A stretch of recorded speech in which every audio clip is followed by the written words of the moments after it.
Et j'ai encore très peu de diapos.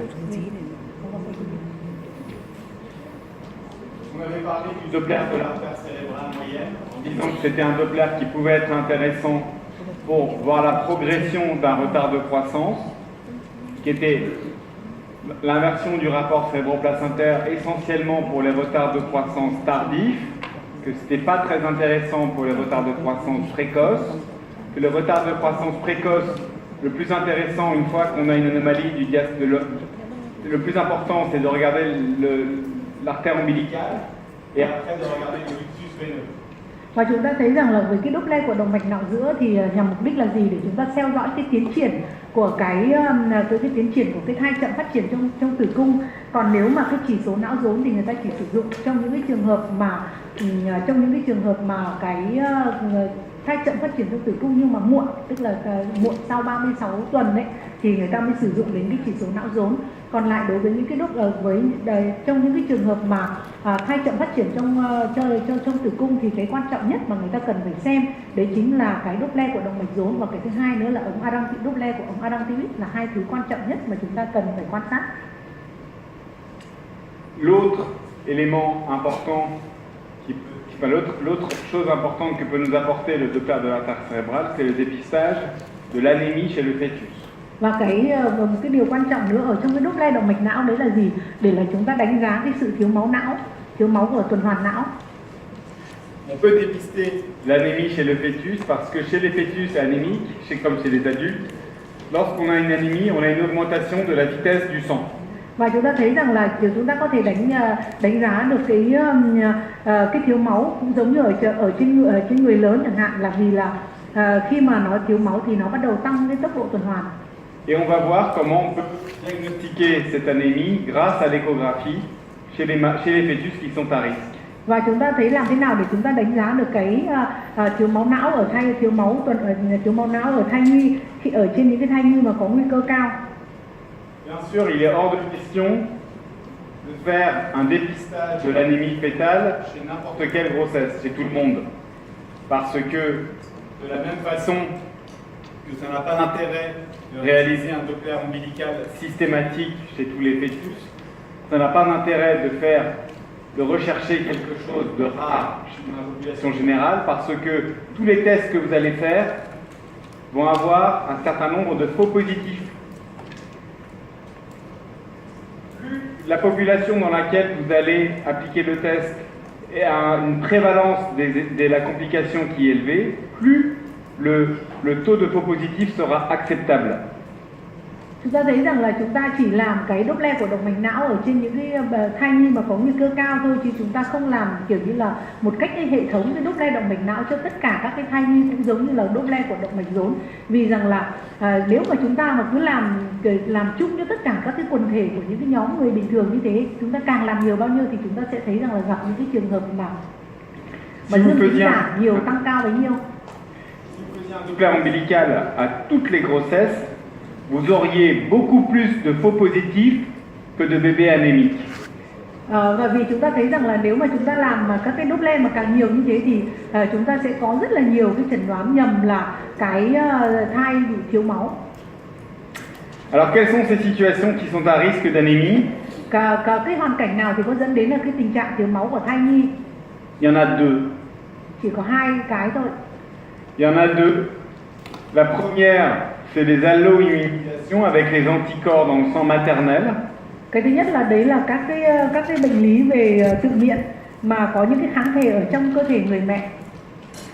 Ça peut arriver lorsque la maman a été transfusée ou si la maman a déjà eu une grossesse et qu'il y a eu du sang du bébé qui est passé dans la circulation maternelle. Hoặc là có thể xảy ra trong trường hợp mà người mẹ đã bị truyền máu, hoặc là cái thứ hai là lần trước đã có một đã sinh ra một đứa trẻ mà cái tuần hoàn của cái đứa trẻ đấy nó đã có sự xảy ra, tức là đã có một lần mang thai, và cái lần mang thai đấy thì cái máu hồng cầu của thai nhi nó đã chạy ở trong cái máu của người mẹ và sản xuất ra cái kháng thể. Dans ces circonstances-là, la mère peut développer des anticorps spécifiquement dirigés contre les globules rouges. Và chúng ta thấy rằng là lúc đấy thì người mẹ sẽ sản xuất ra những cái kháng thể bởi các cái hồng cầu. Et si le bébé suivant a les mêmes antigènes que le premier, peut avoir une destruction de ces globules rouges lorsque les anticorps passent le placenta. Vì nếu mà khi sau này mà cái đứa trẻ thứ hai mà ra đời mà nó cũng có một cái gen rồi cái kháng nguyên mà cũng giống như cái đứa đầu tiên đấy thì sẽ chắc chắn là nó sẽ bị tiêu hủy bởi cái kháng thể của người mẹ và sau đấy nó dẫn đến tình trạng là thiếu máu. Il y a 4 antigènes responsable de 95% des anémies par alloimisation.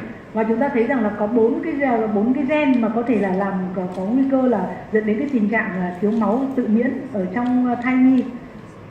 Ces 4 antigènes sont par ordre de fréquence ou historique l'alloimisation contre l'antigène Rhesus, Puis, par ordre de fréquence antiquelle, le petit c, antigène petit c et antigène grand E. Và chúng ta thấy rằng là có cái 4 cái kháng nguyên đấy là cái thứ nhất là RH, cái thứ hai là Kel và cái thứ ba là cái C, nhưng mà cái C này là nhỏ và cái thứ ba là E lớn. Il y a d'autres d'autres antigènes possibles, mais ils sont très rares. Và ngoài ra thì còn có các cái kháng nguyên khác, nhưng mà đều cái kháng nguyên khác thì nó lại rất là hiếm. Lorsque l'on fait, lorsqu'on surveille une grossesse en France, toutes les patientes Ont un dosage des anticorps spécifiques des globules rouges en début de grossesse et en fin de grossesse. Và chúng ta thấy ở bên Pháp thì người ta làm xét nghiệm một cách hệ thống, tìm các cái kháng nguyên kháng ở trong máu của người mẹ và trong quý đầu và cuối của thời kỳ thai kỳ. Est-ce que vous faites au Vietnam ou pas? Non. Non. Ça permet, quand vous faites ça, ça permet d'identifier. C'est très simple comme test parce que vous prenez les anticorps. quand vous prenez du sérum de la maman et vous prenez une solution qui va réagir avec certains anticorps. Et vous prenez un peu de sérum, vous mettez sur une petite feuille de papier, vous mettez une goutte de chaque, et si ça colle ensemble, vous le voyez, et vous savez que la maman présente cet anticorps.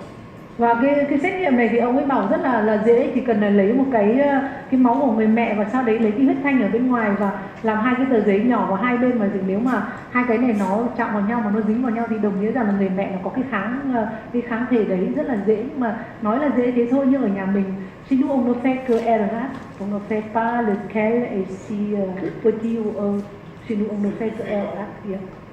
C'est plus fréquent. Mais Il faut savoir que Rhesus est en train de disparaître en France. Pourquoi? Parce qu'aujourd'hui, on fait la prévention de l'alloimisation en injectant des immunoglobulines dès qu'il y a une situation à risque, et même systématiquement à 28 semaines, toutes les patientes ont une injection pour éviter l'alloimisation, comme un vaccin. Mais pour tout le monde ou bien Toutes les femmes Rhesus négatives. Ông ấy bảo rằng là còn bên Pháp thì bây giờ RH nó biến mất rồi, vì bây giờ người ta tiêm cái thuốc mà chống mình vẫn hay tiêm cho những người mà bị RH âm đấy, cái kháng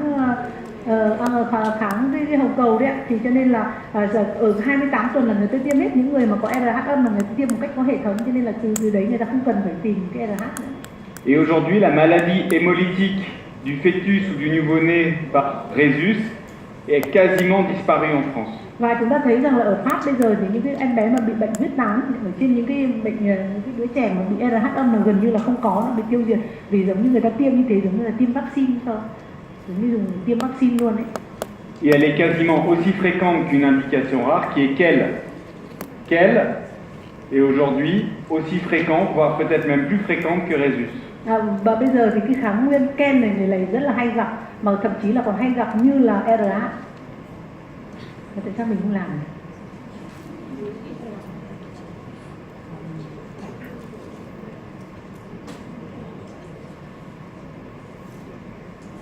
Không nọ hỏi cô Hà, cô biết Ken là gì? L'autre indication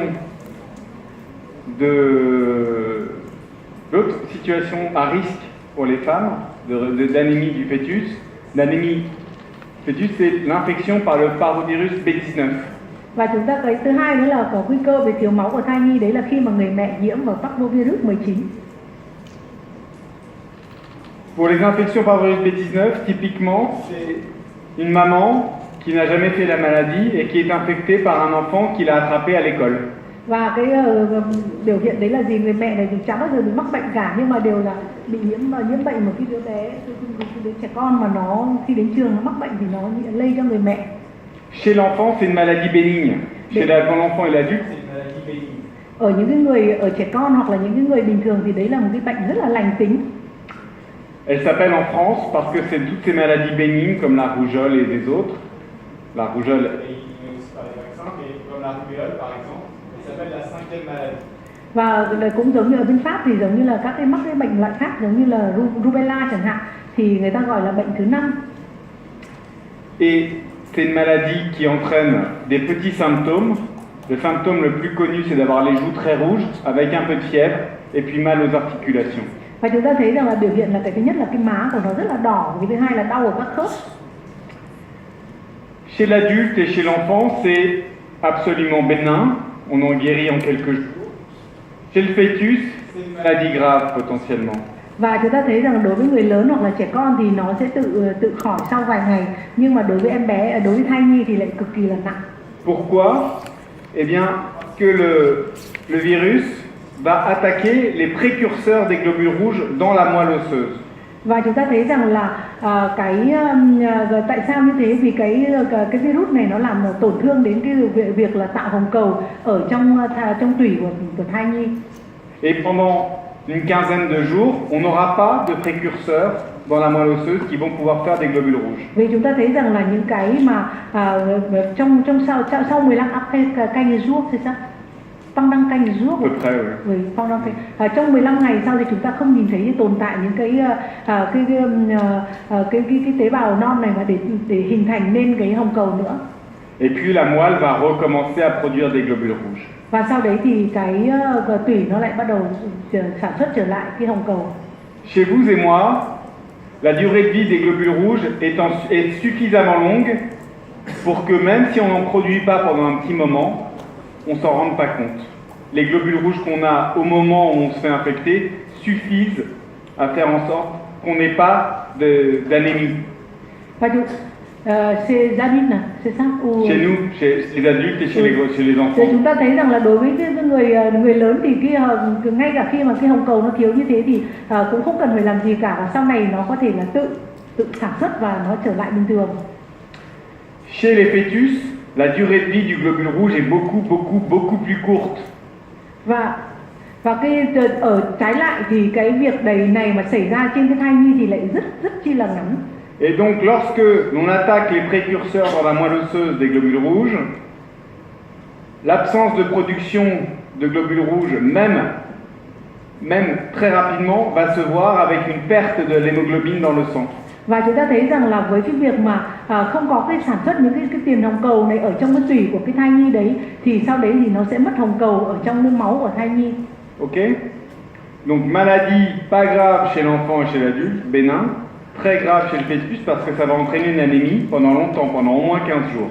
Và chúng ta thấy rằng là cái bệnh này thì rất là không có nặng nề gì đối với lại là người lớn, nhưng mà cực kỳ là nặng đối với thai nhi vì nó làm cho tình trạng là thiếu máu nặng.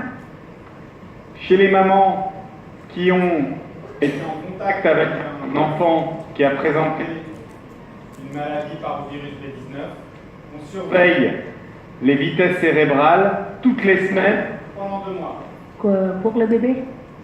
Và chúng ta thấy rằng là nếu đối với người mẹ mà bị nhiễm parvovirus 19 này thì chúng ta phải theo dõi cái Doppler của động mạch não của thai nhi là cứ 1 tuần 1 lần. Une autre situation qui est plus rare et que j'ai sorti de là, c'est celle de l'hémorragie fœto-maternelle. Và một cái nguyên nhân nữa mà gây đến cái thiếu máu của thai nhi đấy là mất máu của mẹ và thai. L'hémorragie fœto-maternelle, c'est le passage chronique de sang du fœtus dans le sang de la mère, en fin de grossesse en général. Và chúng ta thấy rằng là đấy là cái mất máu mãn tính giữa người mẹ và thai nhi ở vào cái giai đoạn cuối của thai kỳ.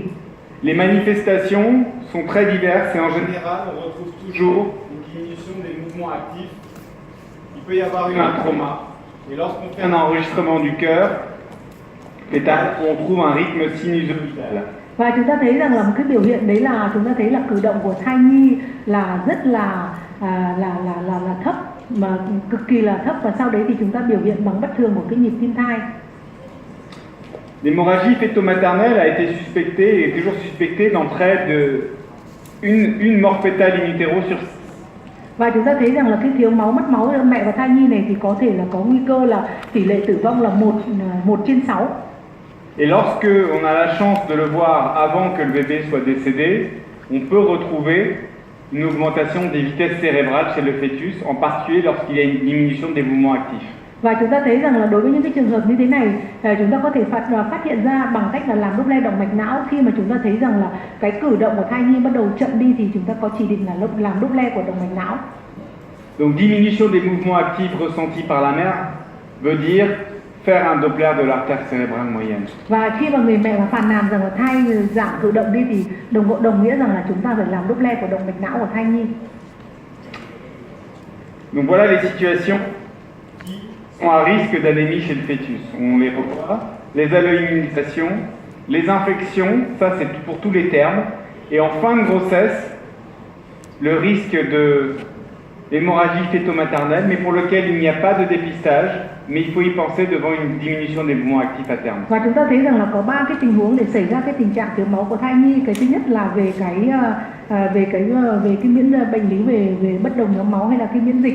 Cái thứ hai đấy là do cái nhiễm các cái loại virus, và cái thứ ba đấy là do là cái mất máu giữa mẹ và thai nhi. Nhưng mà cái mất máu của mẹ và thai nhi thì chúng ta không thể nào mà phát hiện được vào cuối cái thai kỳ, và người ta chỉ nghĩ đến khi mà thấy người mẹ phàn nàn rằng là thai chậm phát triển, giảm cử động. Alors comment est-ce qu'on interprète cette vitesse cérébrale moyenne? Eh bien, comme toujours, dès qu'on fait un Doppler, il y a des valeurs normales. Et là aussi, comme c'était le cas pour l'index de pulsatilité de l'artère utérine, on utilise des multiples de la médiane. Il y a la valeur normale moyenne des fœtus normaux, et on divise la valeur observée par la valeur moyenne. Ça nous donne un multiple de la médiane. Và chúng ta thấy rằng là tính cái tốc độ tâm thu của cái động mạch não giữa này thì cũng giống như là lúc nãy mà chúng ta đã tính cái giá trị của nó của các cái động mạch khác, tức là chúng ta cũng lấy cái tính là bách phân trung vị, cái giá trị trung vị của nó, và sau đấy là cái giá trị của chúng ta quan sát được là cái trên cái trung bình mà của cái trong quân thể, và sau đấy thì chúng ta chia đôi ra và chúng ta sẽ có được cái giá trị của cái Doppler của động mạch não giữa. Et comme toujours, parce que c'est casse-pied de faire les calculs soi-même et d'aller chercher les valeurs de référence dans la littérature, il y a des logiciels qui vous font les calculs tous automatiquement. Vous và chúng ta thấy rentrez. rằng là có một cái chương trình mà nó có thể tính một cách tự động cho chúng ta. Khi mà chúng ta đo được các cái chỉ số, chúng ta đưa vào bên trong và nó tự động tính cho chúng ta. Vous rentrez la valeur que vous avez mesurée du pic Systolique de l'artère cérébrale moyenne.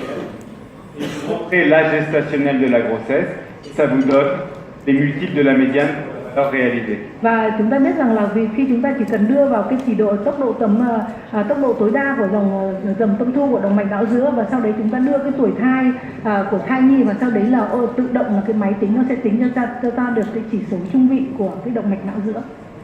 Et lorsque vous êtes dans une situation à risque d'anémie fœtale et que vous avez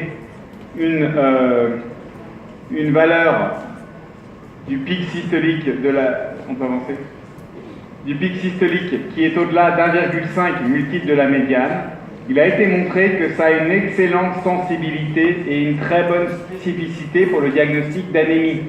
Và chúng ta thấy rằng là khi mà cái chỉ số trung vị của nó mà trên 1,5 của cái chỉ số trung vị của động mạch não giữa này mà trên 1,5 thì cái giá trị về cái độ nhạy và cái độ đặc hiệu của nó là rất là chính xác, mặc dù không vì bất cứ một cái lý do gì cả.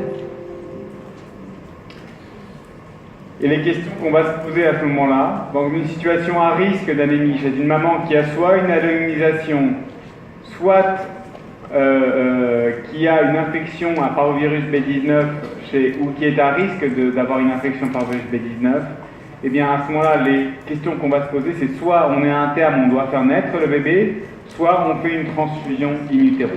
Và đứng trước một cái tình trạng mà thiếu máu của thai nhi này, hoặc là người mẹ là bị bệnh tự miễn, hoặc là do bị nhiễm cái loại virus chẳng hạn, thế thì đứng trước cái tình trạng đấy thì chúng ta mới đặt ra câu hỏi là làm để xử trí như thế nào đối với thai nhi, hoặc là chúng ta cho em bé sinh ra, hoặc là chúng ta sẽ truyền máu vào trong buồng tử cung cho thai nhi điều trị trong buồng tử cung, thì là chúng ta sẽ là người quyết định. Voilà, est-ce qu'il y a des questions?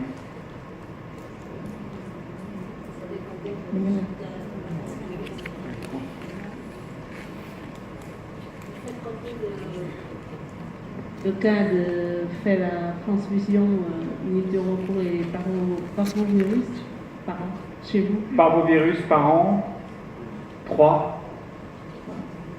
Pas beaucoup. Non, c'est une maladie qui entraîne rarement la complication, 3 ou 4. C'est une maladie qui entraîne rarement la complication.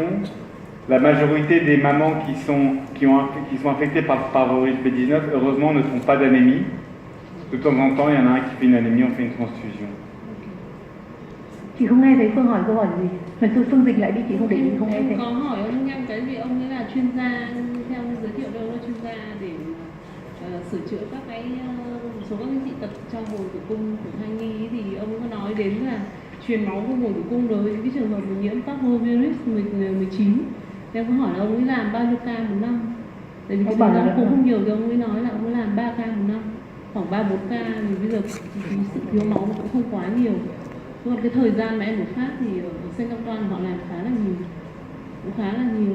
Nên em có hỏi lại giờ như nào. Bon. D'autres questions? Có ai có câu hỏi gì nữa không? Khó quá không hỏi hay là có Dr. Hùng? C'est bon. Không ai hỏi gì thật ạ? Hỏi đi.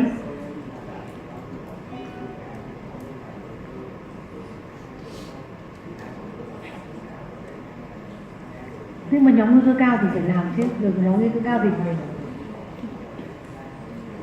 thứ 22 tuần đằng nào em chẳng phải làm đốt le kiểu như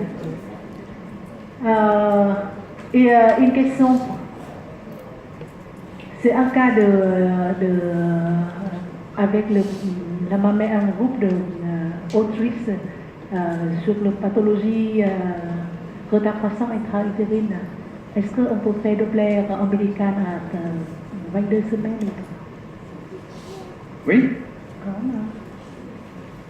S'il y a un retard de croissance, il faut faire un Doppler ombilical, bien sûr. Tại vì bắt đầu từ 20-21 tuần bắt đầu mới xuất hiện là chẩn đoán là thai chậm phát triển trong tử cung mà. Cho nên là chắc chắn là Dès qu'il y a un retard de croissance intra-utérin, il faut faire un Doppler ombilical. Il faut le faire à 16 semaines, si vous voulez. Bạn này bạn hỏi là kiểu như là ở những cái trường hợp mà thai chậm phát triển trong tử cung thì 22 tuần thì có làm Doppler động mạch rốn hay không? C'est les conséquences qui ne sont pas les mêmes. À 16 semaines, si vous avez un retard de croissance intra-utérin avec une diastole nulle, avec un Doppler ombilical anormal, dès 16 semaines, Combien? 16, 16 semaines. 1, 6. Les conséquences de ça, ça va être de dire à la dame, votre bébé va mourir in utero. Si vous avez la même chose à 26 semaines, ça veut dire un diastole nul, on va surveiller de très près. Et si vous avez la même chose à 33 semaines, il faut faire naître le bébé. Vous voyez, c'est pas le Doppler, c'est pas de faire le Doppler le problème. C'est la décision qui va découler du Doppler. Ông bảo rằng là nếu mà cái Doppler động mạch rốn mà ở cái 16 tuần chẳng hạn mà là cái Doppler động mạch rốn nó bằng 0 chẳng hạn thì đương nhiên là lúc đấy thì chúng ta chả làm gì mà chúng ta sẽ nói với bà mẹ rằng là đằng nào cái thai này nó cũng chết cho nên là không làm gì nữa để cho nó chết. Thế còn nếu mà Doppler động mạch rốn mà nó lúc 26 tuần chẳng hạn mà nó bất thường bằng 0 chẳng hạn thì lúc đấy là chúng ta phải theo dõi rất là sát, rất là kỹ để làm sao đấy để mà khi mà nó trở nên nó bất thường thì chúng ta sẽ quyết định là lấy thai ra vào lúc 30 tuần chẳng hạn, ví dụ như thế. Đấy là cái không phải là chúng ta quyết định là làm cái Doppler mà cái Doppler đấy là theo dõi để chúng ta quyết định cái thái độ xử trí với cái em bé đấy như thế nào.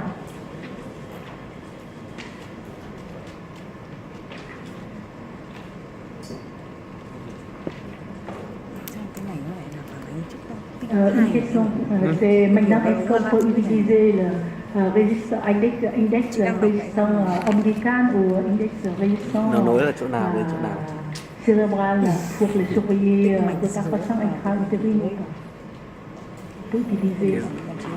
La surveillance du retard de croissance intra-utérin, c'est pour tous les retards de croissance, c'est toujours pareil. C'est d'abord le Doppler ombilical, ensuite le ductus veineux, et le Doppler cérébral que si c'est un retard de croissance tardif.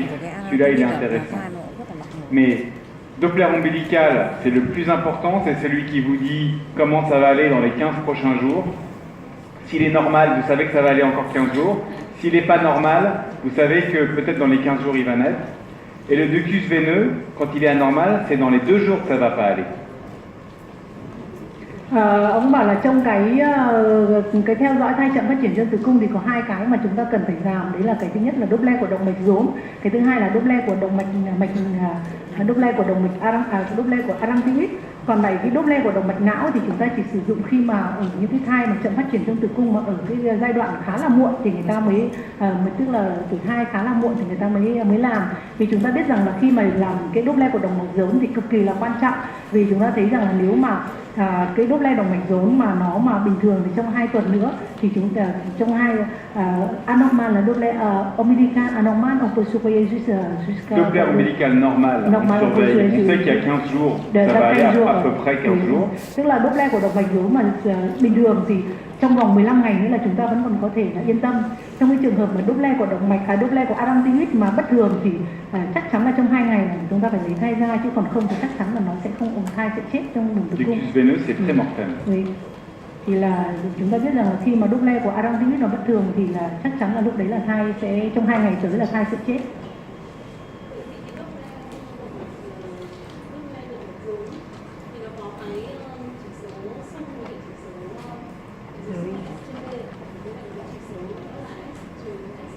Chỉ số trực kháng.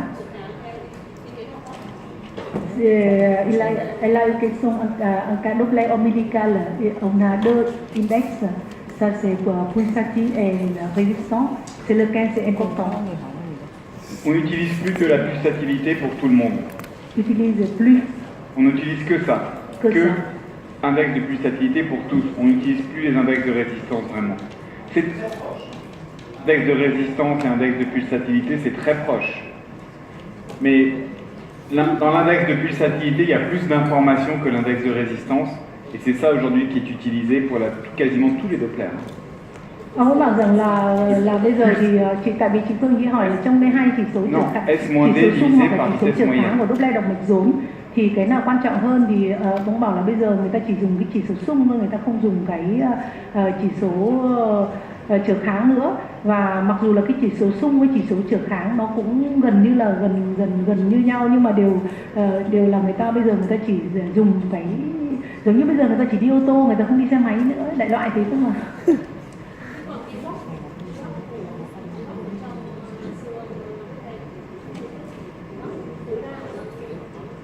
Thì ông bảo là càng gần đến không thì càng tốt. Đấy thực ra là người ta nói rằng là cái dưới 30 độ là ok. Intérieur, ça c'est les angles. Pour le Doppler cérébral, c'est lequel c'est le plus meilleur, ça, ou limite pour les angles entre la vaisseau et le fréquence, c'est 15 degrés. 15-20 degrés maximum. Oui. Thì nằm trong khoảng là 15 đến 20 độ là maximum, là cái góc đấy, cái góc tới của nó. Mais dans quelques ligatures, on peut dire que c'est 30 degrés, c'est... Et à ce moment-là, il faut corriger l'angle sur la machine. Il y a une fonction qui permet de corriger l'angle. Si tu es à plus que 20 degrés, tu dois corriger l'angle parce que ça va modifier ta vitesse, quoi. En dessous de 15 degrés, 10-15 degrés, c'est pas tellement grave. Mais à partir de 15 degrés, il faut corriger l'angle, c'est moins bien, quoi. Si t'as pas le choix, t'as pas le choix. Ông bảo rằng là cái trong cái góc của cái trong cái Doppler của động mạch não thì là từ 15 cho đến 20, còn trong trường hợp mà cái góc đấy mà nó trên thì chúng ta có thể chỉnh ở trên máy được, vì là cái trên máy người ta có thể điều chỉnh được cái góc tới đấy mà.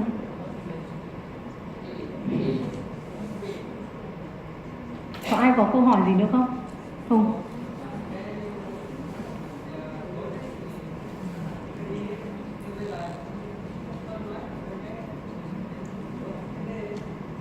Chẳng nghe thấy gì. Chẳng nghe thấy gì nói. Vâng, em cô cho em hỏi là cái động mạch rốn thì ông bảo là dựa vào cái chỉ số PI đấy. Nhưng mà em đọc sách thì có tài liệu ông nói mà dựa vào chỉ số S trên D thì ông nói sao? Chỉ số S trên D. Như là tức là những cái chỉ số này thì nó kiểu như là người tính, nhưng mà thường là người ta dùng những cái số mà hay dùng vì nó có cái thông số ở trên máy mà, tức các cái giá trị của, tôi nghĩ là cái giá trị của nó, đúng không ạ bác sĩ Hùng? Vâng, ý em nói là cái độ tin cậy của cái nào. chỉ số SCD là mình gấp đưa cái độc mạch ấy thì mình có 3 cái chỉ số đó là GI, PI, SCD. Parce que dans le pour le doublet on a 3 index, soit PI, soit RI, ou bien ça c'est soit là SCD đúng không? S sur D, c'est lequel c'est PI. C'est ce que je vous ai dit. On n'utilise plus que l'index. Đấy chứ ông ấy chỉ dùng cái chỉ số sum thôi, chỉ có dùng số sum thôi, người ta không dùng cái chỉ số khác nữa đâu.